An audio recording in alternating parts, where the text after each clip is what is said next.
मागील भागात आदित्यच्या त्या सुमित्रा देवी इथे स्वित्झर्लंडमध्ये राहतात. रणवीरने आश्चर्याने विचारले. हो, वॉकर म्हणाले. त्या झुरिचमधील एका खूप मोठ्या बिझनेस एम्पायरच्या मालकीण आहेत. पण त्या गेल्या 20 वर्षापासून आपल्या कुटुंबापासून दूर एकांतात राहत आहेत. रणवीर उठून उभा राहिला. त्याच्या डोळ्यात एक नवीन ध्येय चमकत होते. मिस्टर वॉकर, मला सुमित्रा देवींचा पत्ता आणि त्यांच्याशी भेटण्याचे माध्यम आत्ताच्या आत्ता हवे आहे. आता पुढे दुपारी 3 वाजता झुरिच शहरातील एका अत्यंत आलिशान, भव्य आणि जुन्या गॉथिक शैलीतील व्हिलाच्या बाहेर रणवीरची गाडी येऊन थांबली. व्हिलाच्या मुख्य प्रवेशद्वारावर द सेंच्युरी हेरिटेज असे सोन्याच्या अक्षरात लिहिले होते. रणवीर गाडीतून बाहेर पडला. अमन त्याच्यासोबत होताच. दोघेही मुख्य दरवाजातून आत गेले. व्हिलाच्या आत एक अत्यंत भव्य हॉल होता. तिथे जुनी महागडी चित्रे, अँटिक वस्तू आणि राजेशाही फर्निचर सजवलेले होते. हॉलच्या मध्यभागी एक 60 वर्षाची अत्यंत रुबाबदार पांढऱ्या रेशमी साडीतील स्त्री व्हीलचेअरवर बसली होती. तिच्या चेहऱ्यावर एक बाणेदारपणा, पण डोळ्यात अथांग दुःख आणि एकाकीपणा स्पष्ट दिसत होता. त्याच होत्या सुमित्रा देवी पटवर्धन. त्यांच्या हातात एक जुना फोटो होता, ज्याकडे त्या एकटक बघत होत्या. रणवीरचे भक्कम पाऊल हॉलमध्ये पडताच सुमित्रा देवींनी मान वर करून पाहिले आणि त्या दोघांना बघून त्यांच्या सुरकुतलेल्या चेहऱ्यावर आश्चर्याचे भाव पसरले. कोण आहात तुम्ही? आणि माझ्या परवानगीशिवाय माझ्या व्हिलामध्ये कसे काय आत आला? सुमित्रा देवींचा आवाज वयानुसार थोडा थरथरत असला तरी त्यात एक राजेशाही कडकपणा होता. रणवीर सावकाश पुढे आला. त्याने सावकाश डोळ्यांवरचा काळा चष्मा काढला आणि सुमित्रा देवींच्या समोर येऊन थांबला. नमस्कार सुमित्रा देवी, मी रणवीर वर्मा कॉर्पोरेशनचा चेअरमन. रणवीरने नम्रपणे पण ताठ मानेने परिचय दिला. रणवीर वर्मा? त्याचं नाव ऐकताच सुमित्रा देवींच्या भुवया उंचावल्या. भारतातील प्रसिद्ध उद्योगपती रणवीर वर्मा माझ्या या एकांतवासात काय करत आहे? त्यांनी डोळे बारीक करून विचारले. तसा रणवीरने खिशातून तो जुना फोटो काढला आणि सुमित्रा देवींच्या समोर ठेवला. तो फोटो आदित्य पटवर्धनचा होता. तो फोटो बघता सुमित्रा देवींच्या हातातून त्यांचा चहाचा कप खाली पडला आणि त्यांच्या डोळ्यातून अश्रूंच्या धारा वाहू लागल्या. त्यांचे थरथरणारे हात त्या फोटोकडे गेले. आदित्य? माझ्या भावाचा मुलगा, माझा भाचा आदित्य? सुमित्रा देवींचा आवाज हुंदक्याने भरून आला. तुम्हाला हा फोटो कुठे मिळाला? कुठे आहे माझा आदित्य? तो मला भेटायला का नाही आला? आता त्यांचा प्रश्न ऐकून रणवीरच्या चेहऱ्यावर एक दुःखाची छाया पसरली. सुमित्रा देवी, मला माफ करा. आदित्य आता या जगात नाही. 3 वर्षापूर्वी एका कार अपघातात त्याचा मृत्यू झाला आहे. तो खाली मान घालून म्हणाला. नाही. तशी सुमित्रा देवींनी छातीवर हात ठेवून एक मोठी इंकाडी मारली. त्या व्हीलचेअरवरच ढसाढसा रडू लागल्या. माझ्या कुटुंबाला कोणाची नजर लागली? आधी माझे बाबा गेले, मग माझी आई सावित्री देवी गेली आणि आता माझा आदित्यही सोडून गेला. देवाने मला एकटीला का जिवंत ठेवले? रणवीर शांतपणे त्यांच्या रडण्याचा आवाज ऐकत उभा होता. जेव्हा त्यांचा आक्रोश थोडा शांत झाला तेव्हा रणवीर त्यांच्याजवळ झुकला आणि त्याने त्यांचा थरथरणारा हात हातात घेतला.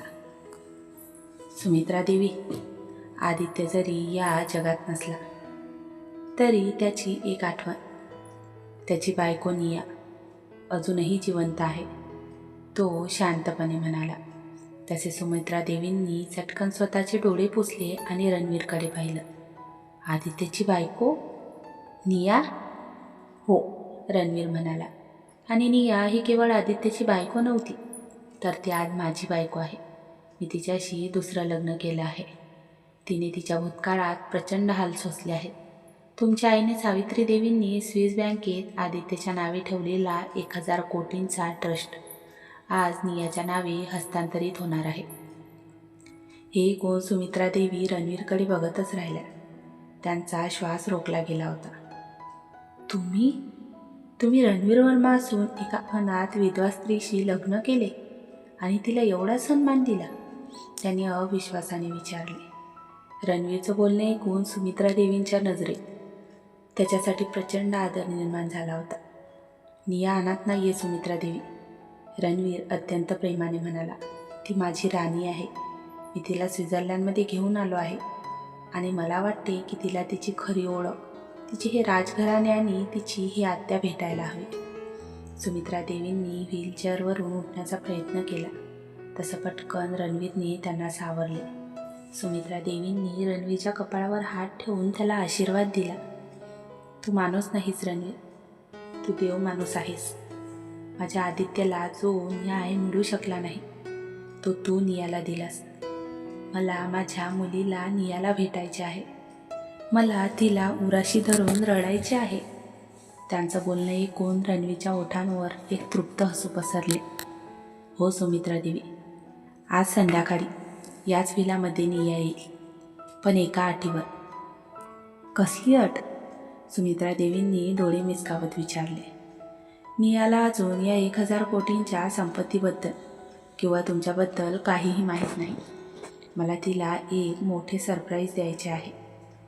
आज संध्याकाळी जेव्हा ती इथे येईल तेव्हा तिच्या आयुष्यातील सर्व दुःखाचे मडक कायमचे दूर होईल. संध्याकाळी 7 वाजता द सेंच्युरी हेरिटेज व्हिला. संपूर्ण व्हिला हजारो दिव्यांच्या प्रकाशाने उजळून निघाला होता. मुख्य हॉलमध्ये मेणबत्त्यांचा सुगंध आणि गुलाबाच्या फुलांची सजावट करण्यात आली होती. नियाला काहीच कल्पना नव्हती की रणवीर तिला कुठे घेऊन आला आहे. तिने लाल रंगाची सुंदर डिझायनर साडी नेसली होती. त्यावर हिऱ्यांचा नाजूक हार आणि केसात माळलेला मोगऱ्याचा गजरा.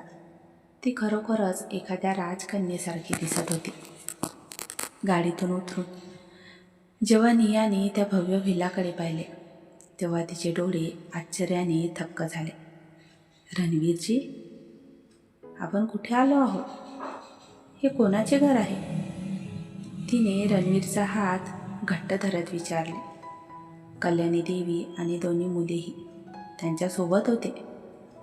त्यासुद्धा तो व्हिला बघून चकित झाल्या होत्या. रणवीरने नियाच्या डोळ्यात पाहिलं आणि हसून तिचा हात आपल्या हातात घेतला. निया, आज मी तुला अशा ठिकाणी घेऊन आलो आहे जिथे तुझा भूतकाळ तुला एक नवीन ओळख देणार आहे. जिथे तुला समजेल की तू कोण आहेस. म्हणजे? नियाने गोंधळून विचारले. रणवीरने मात्र काहीही न बोलता व्हिलाचे लाकडी दरवाजे उघडले. अंदर पाऊल टाकताच हॉलच्या मध्यभागी व्हीलचेअरवर बसलेल्या सुमित्रा देवी समोर आल्या. त्यांच्या डोळ्यातून आनंदाश्रू वाहत होते. नियाने निरखून त्या वृद्ध राजेशाही स्त्रीकडे पाहिले आणि तिच्या मनात नकळत एक वेगळीच आपुलकीची आणि रक्ताच्या नात्याची लाट उसळली. इथे नियाला बघताच भावुक होऊन सुमित्रा देवींनी आपले दोन्ही हात पुढे केले. निया, माझ्या बाळा, इकडे ये. अशी निया स्तब्ध उभी राहिली आणि तिने प्रश्नार्थक नजरेने रणवीरकडे पाहिले. तशी रणवीरने फक्त हलकी होकारार्थी मान हलवली. आता नियाने तिचं एक एक पाऊल पुढे वळवलं आणि सुमित्रा देवींच्या पाया पडण्यासाठी हात जोडले. पण सुमित्रा देवींनी तिला थेट ओढून स्वतःच्या छातीशी धरले.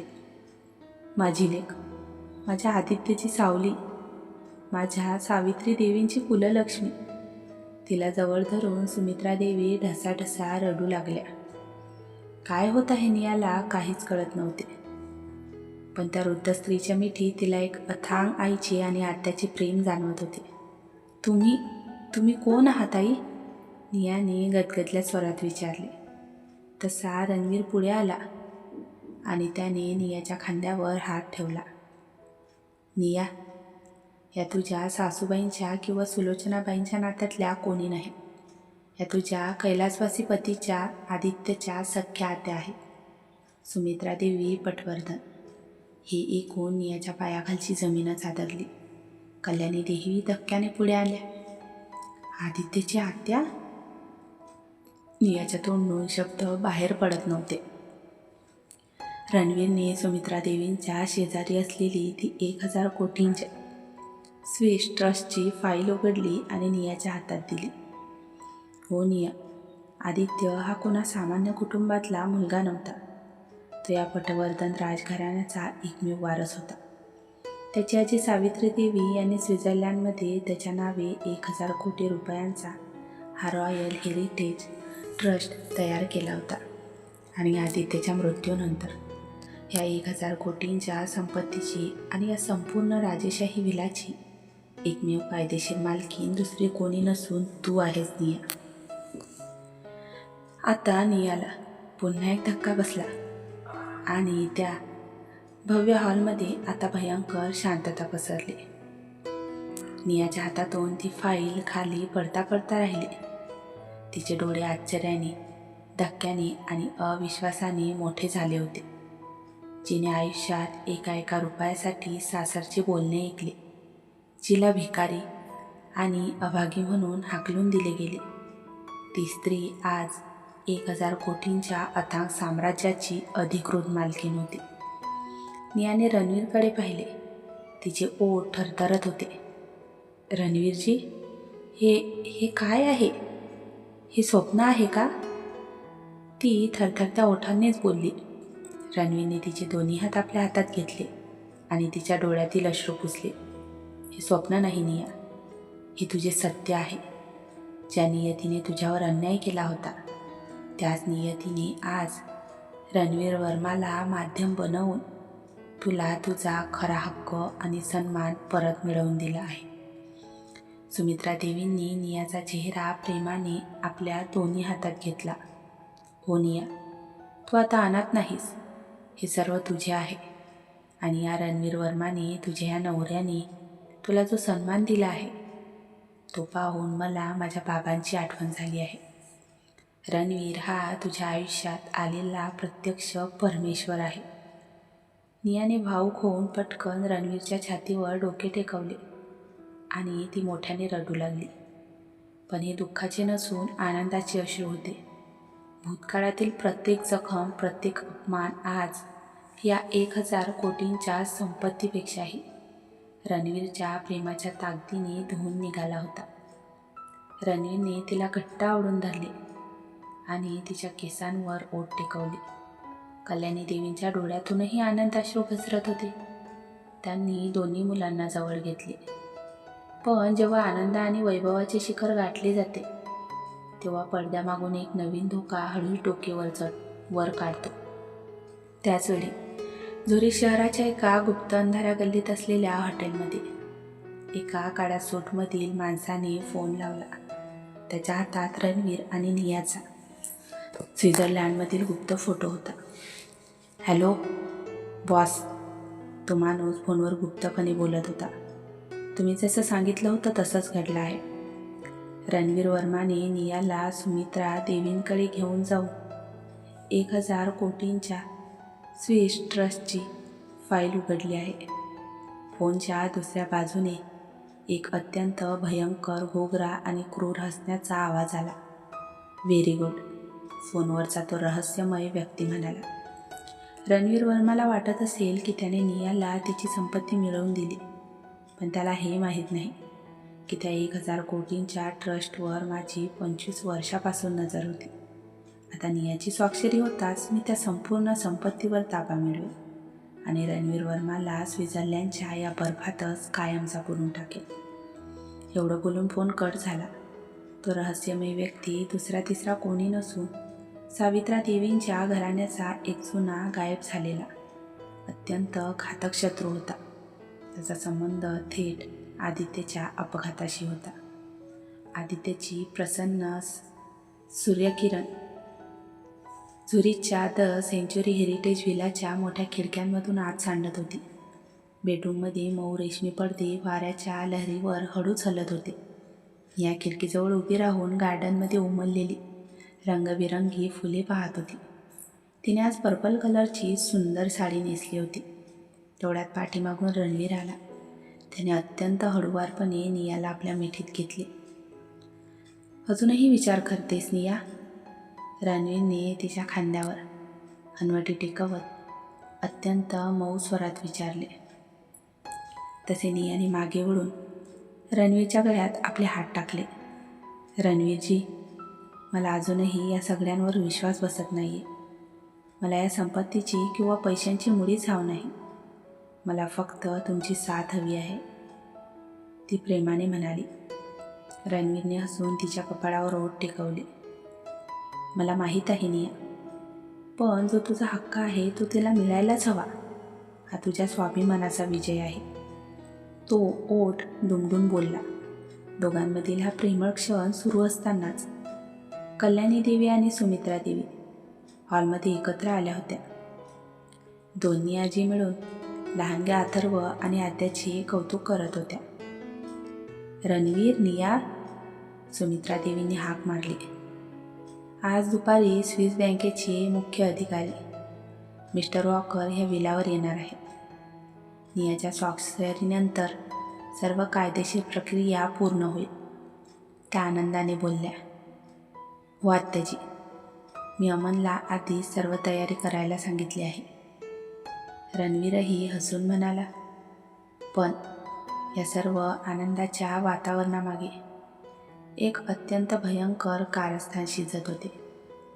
झुरिच शहराबाहेरील एका एकांत मेन्शनमध्ये काळ्या सूटमधील तो रहस्यमय व्यक्ती एका मोठ्या स्क्रीनसमोर उभा होता. स्क्रीनवर निया आणि रणवीरची व्हिलामधील लाईव्ह फुटेज त्याच्यासमोर चालू होती.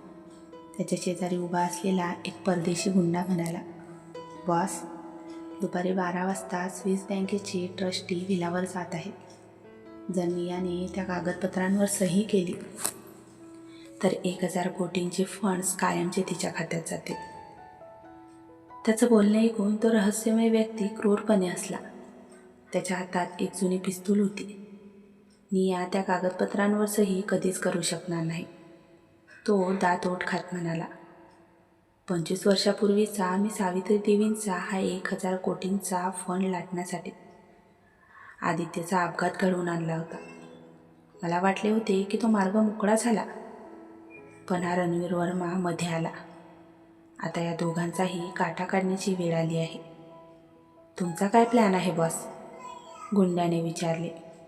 बँकेचे अधिकारी व्हिलावर पोहोचण्याआधीच आम्ही त्या व्हिलावर हल्ला करू, याला किडनॅप करू आणि तिच्याकडून जबरदस्तीने तर ट्रस्टची मालकी माझ्या नावे करून घेऊ आणि अडचण ठरणाऱ्या रणवीर वर्माला अल्प्स पर्वताच्या कड्यावरून खाली फेकून देऊ. त्याचा अक्राळ विक्राळ हसण्याचा आवाज त्या बंद खोलीत घुमू लागला. साधारण 11 वाजता व्हिलामध्ये सर्वजण मिस्टर वॉकर यांची वाट पाहत होते. वातावरण अगदी शांत होते. अचानक व्हिलाच्या बाहेरील सिक्युरिटी अलार्म जोरात वाजू लागला. तसा रणवीर पटकन उभा राहिला. अमन, बाहेर काय चालले आहे? त्याने गंभीरतेने विचारले. त्याच क्षणी व्हिलाचा मुख्य लाकडी दरवाजा जोरात तुटला आणि 10 ते 12 सशस्त्र तोंड बांधलेले गुंडे हातात ऑटोमॅटिक रायफल्स घेऊन आत घुसले. त्यांनी क्षणात संपूर्ण हॉलला वेढा घातला. कल्याणी देवी आणि सुमित्रा देवी भीतीने किंचाळल्या. नियाने क्षणाचाही विचार न करता दोन्ही मुलांना आपल्या पाठीमागे लपवले. गुंड्यांच्या टोळक्यातून तो रहस्यमय माणूस पुढे आला. त्याने तोंडावरचा काळा रुमाल बाजूला केला. त्याचा चेहरा दिसताच सुमित्रा देवींच्या तोंडून किंचाळी बाहेर पडली. तू दिग्विजय? सुमित्रा देवी धक्क्याने व्हीलचेअरवरून थरथरल्या.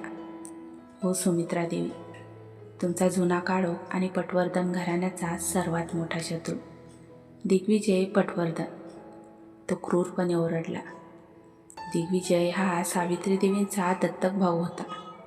ज्याला सावित्रा देवींनी त्याच्या गैरकृत्यांमुळे 25 वर्षापूर्वी घराण्यातून हाकलून दिले होते. दिग्विजय. सुमित्रा देवी रागाने म्हणाल्या, तू अजून जिवंत आहेस. तूच माझ्या आदित्यचा घात केलास ना? हो, मीच मारले तुझ्या आदित्याला. दिग्विजय क्रूर हसला. आणि आता ही 1000 कोटींची संपत्ती माझी होणार आहे. दिग्विजयने पिस्तूल थेट नियाच्या दिशेने रोखली.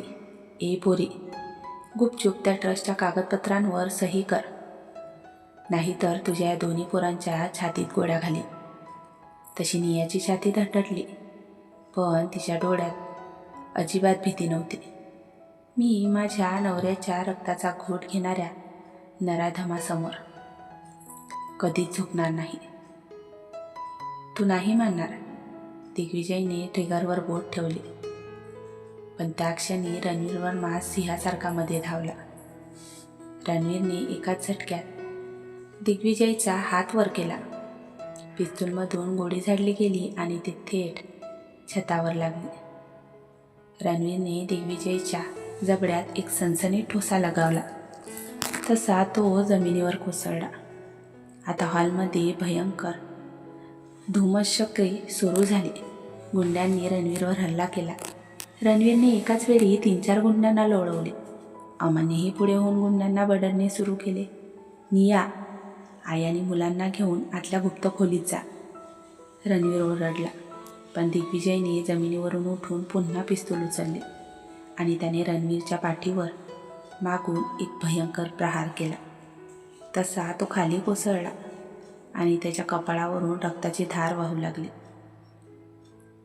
हे बघून नियाचे डोळे विस्फारले. रणवीरजी, ती मोठ्याने किंचाळली. दिग्विजयने रणवीरच्या मानेला पकडले आणि त्याच्या छातीवर पिस्तूल ठेवले. रणवीर वर्मा, तू खूप मोठा शूरवीर बनत होतास ना? आता बघ, तुझ्या बायकोसमोर तुझा गेम वाजवतो. दिग्विजय ओरडला. नाही, रणवीरजींना सोडा.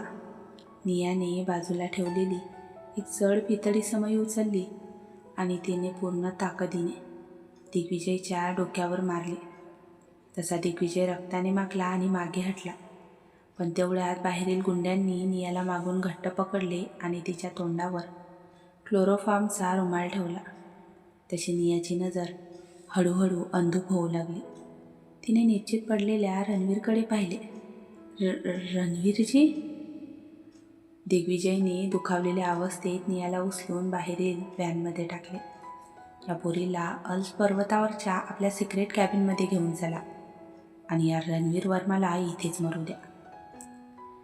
दिग्विजय व्हॅन घेऊन निघून गेला. काही वेळाने पोलीस आणि रुग्णवाहिका विलावर पोहोचली. रणवीर हळू शुद्धीवर आला.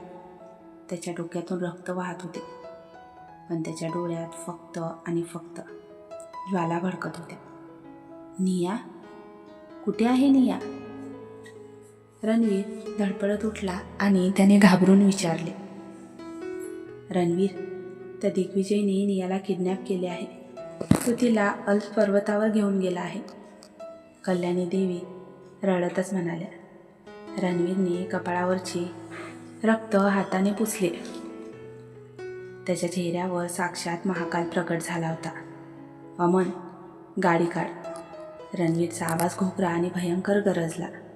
रणवीर, तू जखमी आहेस. पोलीस शोधत आहेत तिला. अमन त्याच्या काळजीने बोलला. माझ्या बायकोसाठी मी नरकातही जाईन अमन. रणवीरने जॅकेट चढवले.